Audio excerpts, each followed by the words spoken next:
ચાલો good morning students. આજથી હવે તમને દાખલા શરૂ કરાવું છું. હવે બોડી બજેટિંગમાં અલગ અલગ પદ્ધતિઓ છે. એમાં પહેલું પરત આપ સમય છે, ત્યાંથી આપણે શરૂ કરીએ છીએ. પરત આપ સમયમાં 4 વિકલ્પના પ્રસ્તાવ તમને આપેલા છે. ટેક્સની 5 એન્ટ્રી પડે છે, બરાબર? તો એમાં પ્રીવિયસ યરની એન્ટ્રી હોય એનું શું કરવું? હાલો, સી અને ડી કુલ રોકાણ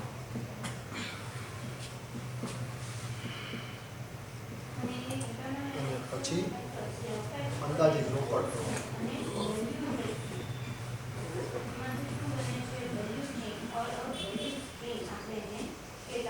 યસ, 3 એન્ટ્રી અને કરંટની 2. Very good.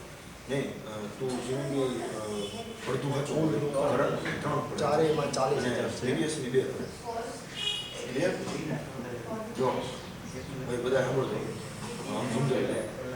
પ્રીવિયસ તમારી લાયબિલિટી જે ફિક્સ કરી હોય ને કે ભાઈ પ્રીવિયસ યરમાં આટલી ઇન્કમ ટેક્સ ઓથોરિટીએ ફિક્સ કરી. હવે પછી તમારે પ્રીવિયસ યર અહીંયા એડવાન્સ પેમેન્ટ માઇનસ કરવું અને પ્રીવિયસ યરની પ્રોવિઝન માઇનસ પહેલું ખ્યાલ આવ્યો ને? આપણે જે અગાઉ કરતા એ હમણાં આપણે રિવિઝનમાં લેશું એટલે આવશે જ એ વસ્તુ. ત્યારે વળી પાછો કહીશું તમને. તો પ્રીવિયસ યર જે નથી આવતો હોય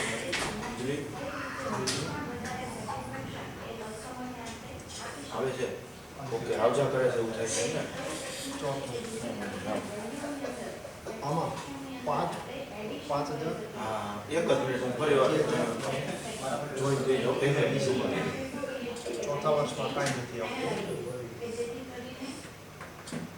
યોજના બી એમાં 10, 30 અને 5. હવે જોવો તો ક્લિયર આવે છે.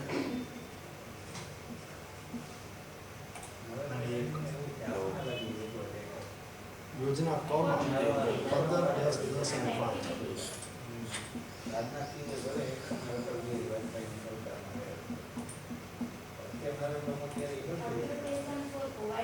અને છેલ્લા 25, 30,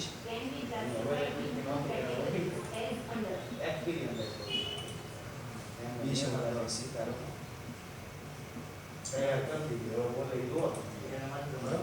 આ રીતે તમને આપેલું છે. આ તમારું રોકાણ છે, રોકાણ કે ખર્ચ છે, અને એની સામે 4 વર્ષ સુધી રોકડ પ્રવાહ છે. પહેલું જે યોજના છે, યોજના એ, પ્રસ્તાવ એ, એમાં 3 વર્ષ સુધી રોકડ પ્રવાહ છે. બી, સી અને ડીમાં 4 વર્ષ સુધીનો રોકડ પ્રવાહ છે, એ તમને મળે છે. આના ઉપરથી તમારે પરત આપ સમય શોધવાનો છે. આ રીતે રકમ તમને આપેલી છે અને નીચે કીધેલું છે કે આપેલ માહિતી પરથી પરત આપ સમયની તમે ગણતરી કરો. હવે પરત આપ સમય તમે ગણવા જાઓ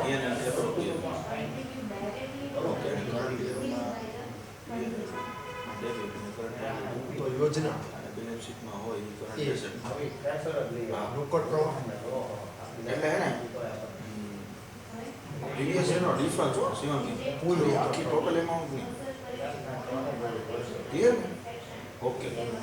અને પીએનએલ એપ્રોપ્રિએશનમાં એ તને પ્રોવિઝન કરવાની કીધી હોય ને કરંટ યરની, એ તારે સેકન્ડ લખ્યું નહીં. અને કરંટ યરમાં હા, પીએનએલ એપ્રોપ્રિએશનમાં ફૂલ રોકડ પ્રવાહ તમારો કેટલો થાય? એને એપ્રોપ્રિએશન પ્રોવિઝન 5 અને 25, 30,000. બધું હોય તો ક્રેડિટ અને ઓછી હોય. 50. ક્લિયર? એટલે ત્રીજા વર્ષ પૂરું થાય ત્યારે બાકી કુલ ઓકે. તમને 50,000 રૂપિયા પરત જે છે બધાને ખ્યાલ મળેલા આવે હોય. છે જે ને? સામે તમારું રોકાણ છે 40,000 હતું. હવે પરત આપ સમય ગોતવા માટે તમે અહીંયા બધું જુઓ. ત્રીજા વર્ષે 40,000ની નજીક રકમ જાય છે. ચોથા વર્ષે વધારે રકમ છે એ થઈ જાય છે. ઓકે. એટલે હવે એને શું તમારે કરવાનું રહે કે જે સ્ટેજ 5,000 ને 25,000, 30,000 તમારે અટકી જવાનું રહે. 30,000માં હવે બાકી કેટલા રહે છે? Fee, travelling expense, auditor fee, insurance, 40,000 repairing, loss on cell, minus 30,000. Return of 10,000 રૂપિયા તમારા બાકી રહે. આ રકમ તમારી રિકવર થવાની એટલે કે પરત મળવાની તમને બાકી છે. તો હવે પછી એ જે 10,000 મળવાના બાકી રહે છે એને એની પછીના વર્ષ એટલે કે ત્રીજા વર્ષના રોકડ પ્રવાહથી ભાગવાનું આવે. અહીંયા કુલ દેવતા અહીંયા ભાગવાનું આનાથી છે. તો તમારે એટલે આ 10,000 રૂપિયા જે આવ્યા નોર્મલી નો એને 20,000 થી ભાગવાનું. ઇન્વેસ્ટમેન્ટના પર્સન્ટ કરીને આપ્યા હોય તો એની તમારે 2 એન્ટ્રી પડે. બરાબર? સમજાઈ ગયું? એક તો 10,000 ભાગ્યા 20,000 કરો એટલે 0.5 આવે. receivable interest હોય અને સેમ તમારી ઇન્કમ છે 0.5. ક્રેડિટ છે એટલે 2 વર્ષ અને 5 ક્લિયર 2.5 2.5 એટલે કે 2.5 વર્ષ જે છે એ એને લાગે છે. તો 2.5 વર્ષ લાગે છે, 2.5 વર્ષ.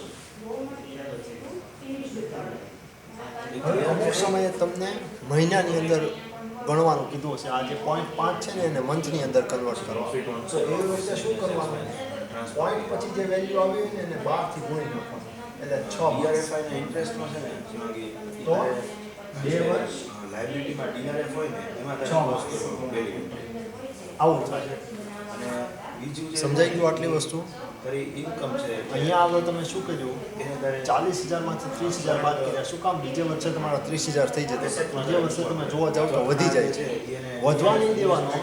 કુલ રોકાણ તમારું જે છે એ કુલ રોકાણની નજીકમાં નજીક ઓછામાં ઓછી રકમ આવે, નજીકમાં નજીક ઓછી રકમ આવે ત્યાં સુધી જવાનું. એટલે નજીકમાં નજીક ઓછી રકમ 30,000 થાય તો ત્યાં સુધી તમે ગયા. એટલે એ 10,000 બાકી રહે. એ 10,000 ભાગ્યા પછીના વર્ષનો રોકડ પ્રવાહ એટલે 20,000 થઈ જાય. ક્રેડિટ છે આનાથી ભાગવા. બીજી એન્ટ્રી 10,000 ભાગ્યા 20,000 કરો એટલે 0.5 આવે. 2 આખા વર્ષ થતા હતા અને 0.5 હતું એટલે 2.5 વર્ષ. બરાબર? હવે એ માસમાં જો એને ફેરવવા હોય તો શું કરવું પડે? 12 થી તમારે ગુણવું પડે. 12 મહિના વર્ષમાં હોય એટલે 12 ગુણ્યા 0.5 એટલે 6 માસ આવે. આપણે બરાબર? હવે બીજું ડિબેન્ચરમાં ડીઆરએફમાંથી તે આપણે ડિબેન્ચર રિડમ્પશન કરતા તો ડિબેન્ચરની ડીઆરએફનો ઇન્ટરેસ્ટ આવતો તો એનું કોસ્ટિંગ આપણે એના ડીઆરએફના એકાઉન્ટ યોજના B ની અંદર ખ્યાલ આવે છે તને? રોકડ પ્રવાહ કેટલો છે? એટલે છે ને એને અહીંયા આપણે બે બાજુ બેલેન્સ શીટમાં એન્ટ્રી કરવાની. 10,000 તો ડીઆરએફમાં પ્લસ કરવાનું, વળી બાજુ કરંટ એસેટ અથવા તો ઇન્વેસ્ટમેન્ટમાં તું લખી નાખ તો હાલે. 5,000 અને પછી શેર ડિવિડન્ડ કુલ રોકડ પ્રવાહ શેર ટ્રાન્સફર બરાબર આ બધી તમારી ઇન્કમ કહેવાય. ડિફરન્સ આ બાજુ આવે તો તમારો લોસ 10,000 અને બાકી 10 વત્તા 30 એટલે 40,000. બરાબર. તો આ રીતે આપણે 40 વત્તા 5 એટલે 45,000. પછી પીએનએલ નું તમારે પ્રોફિટ ક્યાં લઈ જવાનું? 45 પ્લસ ત્યારે લેવાનું. 46,000 કુલ તમને રોકડ પ્રવાહ મળે છે. એમાંથી તમારે પાછા કેટલા લેવાના છે? 40,000 પાછા આવતા કેટલો સમય થાય એ જ જોવાનું છે. તો 40,000 અહીંયા તમને બીજા વર્ષે મળે. તો કેશ એ પીએનએલ ત્યાં આ આખી પ્રોસેસ જે અહીંયા કરી હતી કરવાની જરૂર નથી. શું કામ? એક્ઝેક્ટ બીજા વર્ષે જ તમને 40,000 રકમ મળી જાય. અહીંયા કે જો સીધી આ રોકાણની રકમ મળતી હોય તો એટલા વર્ષ જ લખી નાખવાના રહે. માસ કે પોઈન્ટ તમારે ગણવાનું રહે નહીં. એટલે યોજના B-માં 2 વર્ષ છે એ તમારો પરત આપ સમય થાય. હવે એટલા બધા ત્રીજું યોજના નંબર C. જવાબ દે છે શું કરે છે કે હા બસ બેઠા બેઠા બતા યોજના C. યસ હાલો. C પ્રસ્તાવ. હવે અહીંયા તમારે છે ને એમાં રોકડ પ્રવાહ. એડજસ્ટમેન્ટનું સેટિંગ અહીંયા પડો. દાખલા તરીકે C-માં રોકડ પ્રવાહ કેટલો છે? 15,000. decided to give 10,000. equity shares for preference shares. બરાબર. એ જે તમારે 10,000. transaction effect પણ નથી અને 5,000. ઇવન તમારે ફૂલ ટ્રાન્સફર કરવાનો એ પણ અહીંથી લીધા છે. એટલે યાદ રાખજો કે આ તમારે એડજસ્ટમેન્ટ માટે આ બહુ વ્યવસ્થિત હાલશે. આ બે એડજસ્ટમેન્ટ ઇફેક્ટ નહીં આપવાના. 15,000. નોન છે અને જનરલ રિઝર્વમાં ટ્રાન્સફર હોય તો ડીઆરએફમાં ટ્રાન્સફર હોય તો એમ 35 ને 5 40. ક્લિયર. પછી ઇન્કમ ટેક્સમાં પ્રોવિઝન અહીંયા આગળ તમારો ચોથા વર્ષે પ્રીવિયસ યરની તો એની હવે આ રકમ તમને અહીંયા ક્યાંથી મળે છે? જો અહીંયા આગળ સીધી રકમ ચોથા વર્ષે મળે. જો રિડ્યુસ અહીંયા આગળ એવું થયું. અગાઉ જેમ 2 વર્ષમાં થયું હતું એવું જ અહીંયા આગળ થયું. ચોથે વર્ષે જ એક્ઝેક્ટ રકમ તમને મળી ગઈ. એટલે કે ડેબિટ અહીંયા પરત આપ સમય 4 વર્ષ છે. ક્રેડિટ બરાબર? થાય છે, એક્સેસ થાય છે. આ ત્રીજું પૂરું. હવે છેલ્લું ચોથી D યોજના. એપ્રોપ્રિએશનની ક્રેડિટ યોજના D. ખ્યાલ આવે છે ને બધાને ભાઈ જોવો તો એમાં રોકડ ડેબિટ પ્રવાહ ક્રેડિટનું ખ્યાલ આવે છે ને રિડ્યુસ થાય તો ડેબિટ મૂકવાની અને એક્સેસ થાય તો કુલ રોકડ. ઓકે ચાલો સરસ જો તમારે છે ને આ તમારું કોર્પોરેટ છેલ્લું લેવલ છે સાંભળો આ તમે જે બેલેન્સ શીટ જુઓ છો ફાઇનલ એકાઉન્ટની પછી 20,000 કેપિટલ રિડક્શનની અને અમાલગમેશન પછી તમારે આ સબ્જેક્ટ નહીં આવે હવે 25 પછી આગળ તમે ભણશો માનો કે તો એમાં તમારે મેનેજમેન્ટ એકાઉન્ટમાં ડેટમાં જવાનું થશે અને કોસ્ટ એકાઉન્ટમાં ડેટમાં જવાનું થશે બરાબર આપણે 25 જનરલી છે ને એકાઉન્ટના ત્રણ વિચાર એક આવે ફાઇનાન્શિયલ એકાઉન્ટ કોસ્ટ એકાઉન્ટ અહીંયા આગળ પાછું તમારે પોઈન્ટમાં આવશે શું કામ 40,000 અહીંયા ક્યાંય આગળ નથી એટલા માટે તો એ તમે જે એસબીઆઈ બરોબર.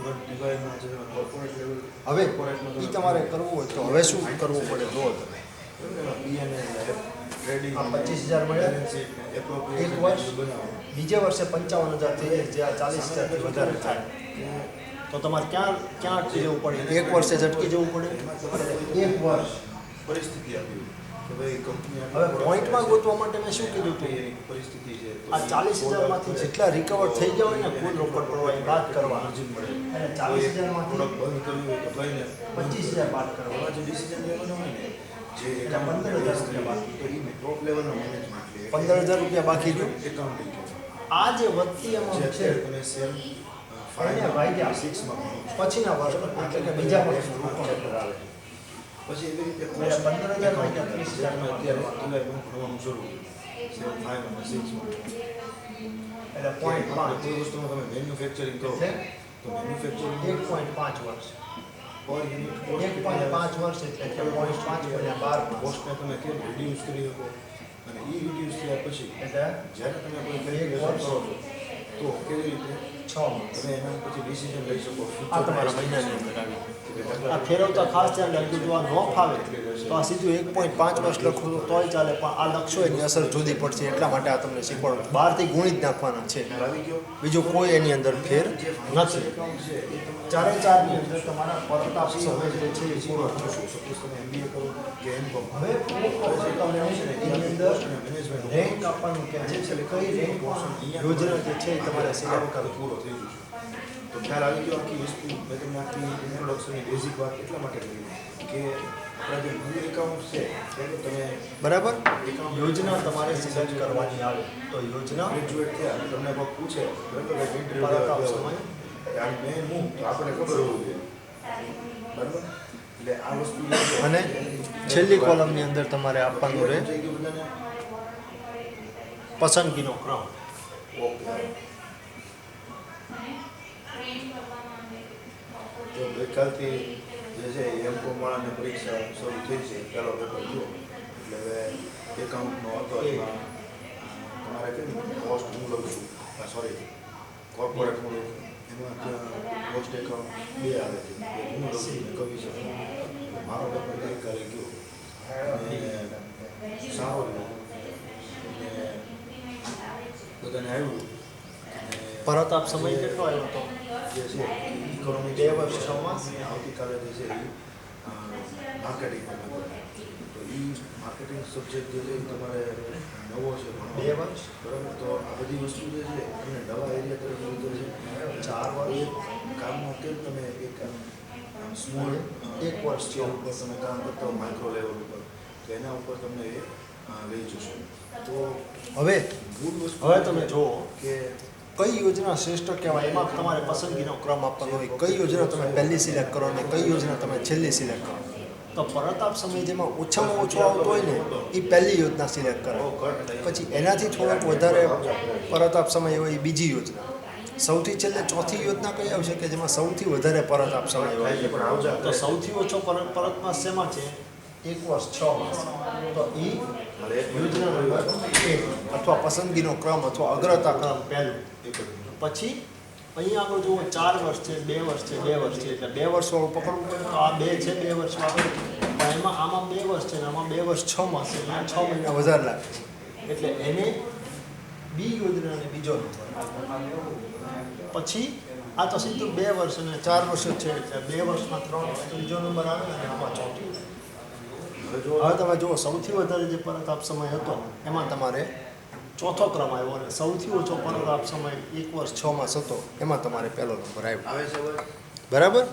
આ તમારે અહીંયા આગળ સમ જે છે એ પૂરો થયો. સમની રકમ તમને આજે ને આજે જે છે એ ટેલિગ્રામમાં મોકલી દઈ છે તે જોઈ લેજો. બરાબર.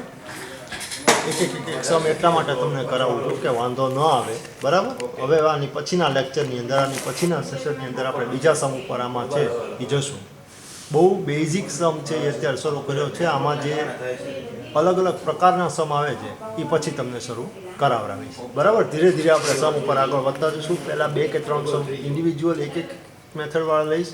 પછી બધા જે મિક્સ સમ જે યુનિવર્સિટીની પેટર્નમાં પૂછાય છે એ રીતે આપણે પછી જશું. બરાબર. આજે અહીંયા પૂરું કરું.